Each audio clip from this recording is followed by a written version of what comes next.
Namaste everyone, my name is Pranav Anand, and in previous session we have talked about the history of victimization, how victimology occurred, how people started blaming victims for becoming victims, if at all that was not ironical enough. Now, in the last session we talked something about the women's movement. The three critical developments arose from the recognition of women and children as victims, and from the opening of victims' services devoted specifically to them.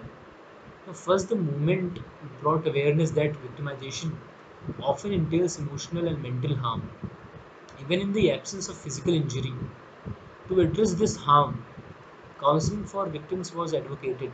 Second, the criminal justice system was no longer relied on to provide victims with assistance in rebuilding their lives, and thus additional victimization by the criminal justice system could be lessened or avoided altogether. Third, because these shelters and centers relied largely on volunteers, services were able to run and stay open even without significant budgetary support. Now let us come to the civil rights movement. The civil rights movement has its roots in United States of America. This movement advocated against racism and discrimination, noting that all Americans have rights protected by the US Constitution. Now, the civil rights movement, as it created awareness of the mistreatment of minorities, served as a backdrop for victims' rights movement, in that it identified how minorities were mistreated by the criminal justice system, both as offenders and victims. The ideologies of the women's movement and the civil rights movement emerged emerged to merge and create a victims' rights movement largely supported by and families of women, particularly women and minorities, and young person who pushed forward a victims agenda that concentrated on making procedural changes in the operation of criminal justice system. Now, what is the contribution of victims' rights movement? Now, the the first contribution can be said to be the early programs for crime victims. Now, the first crime victims compensation program was started in, I think, in California in 1965. Right. The victim compensation program allows for victims to financially compensate for uncovered costs resulting from their victimization. Now, not long after, in 1972, the first three victims assistance programs in the nation, uh, in the country of US, to which two of them, which were rape crisis centers, were founded by volunteers. And the first prototype for what today are victims and witness assistance program were founded in 1974 by the Federal Law Enforcement Administration. Now, these programs were designed to notify victims of critical dates in their cases and to create separate waiting areas for victims. Now, such programs began to make social services referrals for victims and providing them with input on criminal justice decisions that involve them, such as bail and plea bargains, and notifying them about critical points in their cases and not just court dates and going to court with them. The victim or witness program continue to provide similar services today, and the impact of this can be seen India also, that we will discuss in coming sessions. And with this, there was development of victim organization. There was a enough change or sufficient change in legislation and policy making. So all of this brought a major change in the society at that point of time.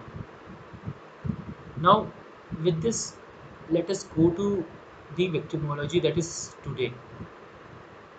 Now, today the field of victimology covers a wide range of topics, including crime victims, causes of victimization, consequences of victimization, interactions of victims with the criminal justice system, interaction of victims, and other social service agencies and programs, and prevention of victimization. Now, each of these topics are the major concerns of these sessions, and as a prelude to the sessions, a brief treatment of these topics must be necessary for all of you. So, to get the idea that what we are going to discuss in the coming sessions. So, the crime victim. So, to study victimization, one of the first things victimologists needed to know was who was victimized by crime. And to determine who victims are, victimologists looked at official data sources, namely the Uniform Crime Reports, but found them to be imperfect sources of victim information because they do not include detailed information on crime victims. As a result, victimization surveys were developed to determine the extent to which people were victimized. And from this, a typical victim was identified. A young male who lives in urban area. That is not to say that the other people are not victimized. In fact, children, women, and older people are all prone to victimization. And these groups are discussed in the coming sessions that how women, children, and older people are prone to victimization. In addition, victimologists have uncovered other vulnerable groups: homeless individuals, persons with mental illness, disabled persons, and prisoners all have been recognized as deserving of special attention given their victimization rates. Now, causes of victimization. It is difficult to know why a person is singled out and victimized by crime. Is it something he did? Did an offender choose a particular individual because she seemed like an easy target? And why there is this?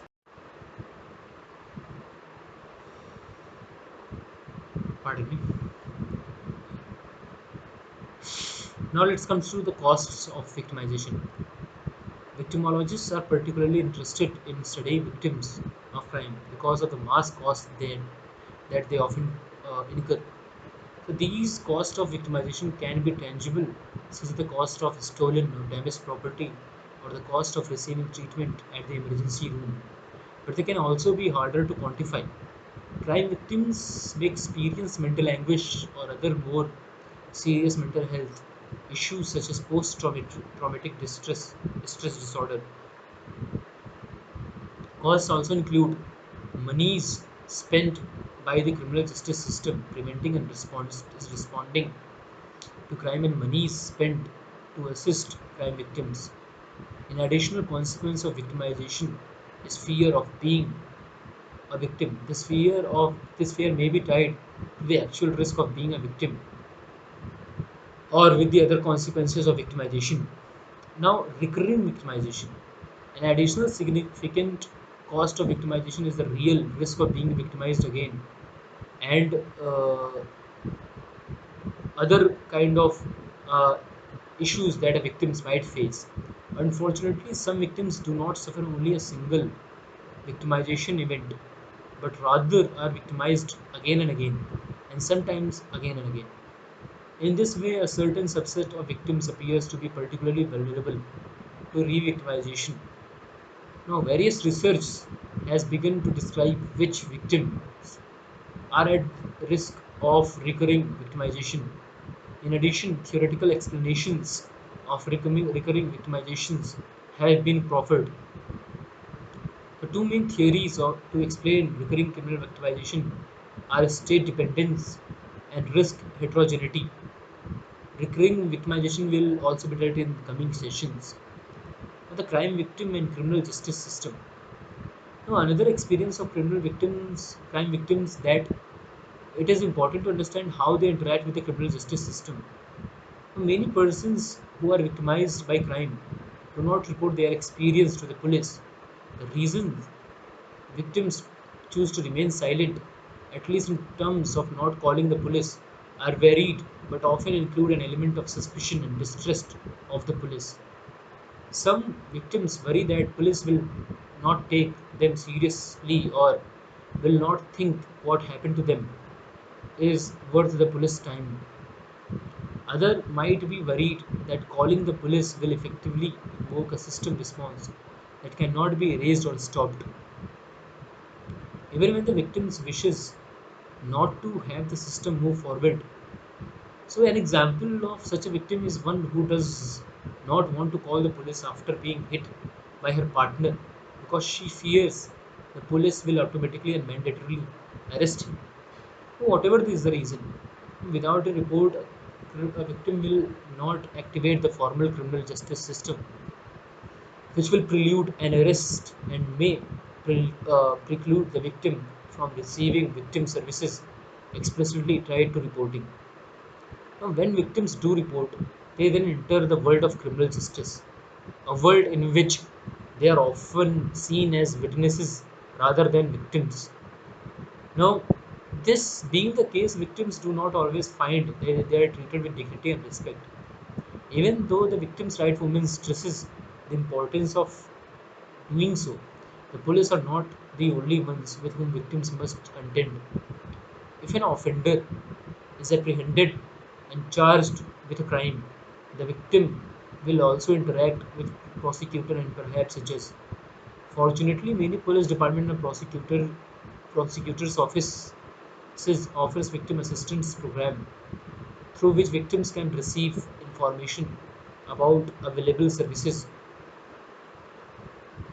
These programs also offer personal assistance and support, such as attending court session with the victim or helping submit a victim impact statement.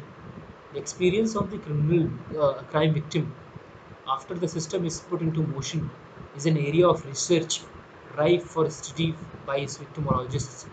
It is an important it is an important area of discussion as to understand how victims view their interaction with the criminal justice system so that victim satisfaction can be maximized and any additional harm caused to the victim can be minimized. The criminal justice response is the main theme of victimology.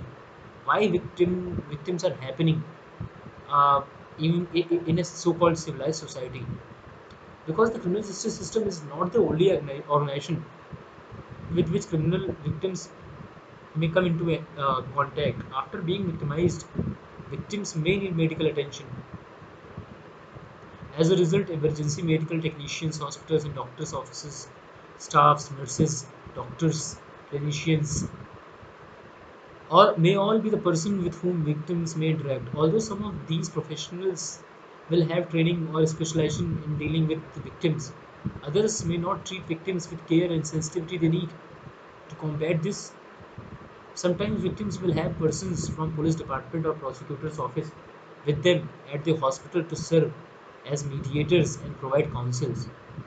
Also, to aid victims, many hospitals and clinics now have sexual assault nurse examiners who are specially trained in completing forensic and health exams for sexual assault victims. In addition to medical professionals, mental health clinicians also often serve victims. For a large number of victims seek mental health services after being victimized. Beyond mental health care, victims may use the services of social workers and other social service workers. But not all persons with whom victims interact as a consequence of being victimized are part of social service agencies accustomed to serving victims. Crime victims may seek assistance from insurance agents and repair and maintenance workers. Crime victims may need special accommodation from their employers and business organization. And the more knowledge people have about crime victimization and its impacts on victim, the more likely victims will be satisfactorily treated.